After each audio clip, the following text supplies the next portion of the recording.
CM Jagan దళిత ద్రోహి అని మాజీ ఎంపీ చింతామోహన్ ఆరోపించారు.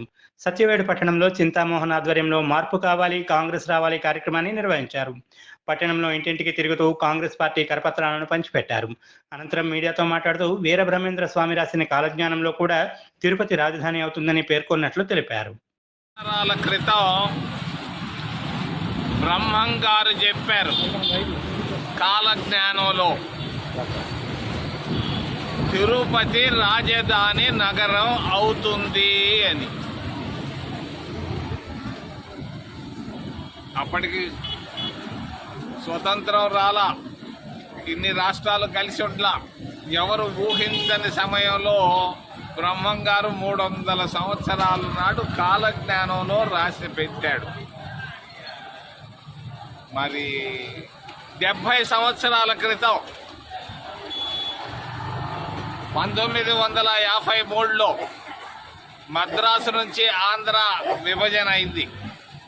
ఆ విభజన సమయంలో ఎన్జి రంగా గారు నెహ్రూకు చెప్పారు, తిరుపతిని రాజధాని నగరం చెయ్యవయ్యా అని.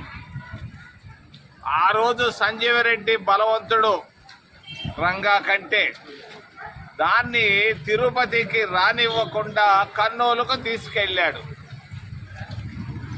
మరి కర్నూలు నుండి అక్కడ 3 సంవత్సరాలు పెట్టి అక్కడ నుండి హైదరాబాదుకు తీసుకెళ్ళారు. హైదరాబాదులో ఉన్నాం కొన్నాళ్ళు. హైదరాబాదు నుంచి అమరావతికి వచ్చింది, చంద్రబాబు తీసుకొచ్చాడు, తుళ్ళూరుకు తీసుకొచ్చాడు. మరి తుళ్ళూరు నుంచి సింహాచలానికి జగన్ రెడ్డి తీసుకొని వెళ్ళాడు. మరి ఇప్పుడు అటు చంద్రబాబు ఫెయిల్ అయినాడు, ఇటు జగన్ రెడ్డి ఫెయిల్ అయినాడు. 5 సంవత్సరాల్లో ఎక్కడా లేదు మరి రాజధాని నగరం, ఎక్కడా లేదు రాజధాని నగరం. ఈరోజు బ్రహ్మం గారు చెప్పిన మాట, ఎన్జి రంగా గారు చెప్పిన మాట ప్రజలు అనుకుంటున్నారు. తిరుపతి చుట్టుపక్కల ప్రాంతాల్లో, అటు కడపలో కానీ, నెల్లూరులో కానీ, చిత్తూరులో కానీ, తిరుపతి అన్ని ప్రాంతాల్లో ఏమనుకుంటున్నారు?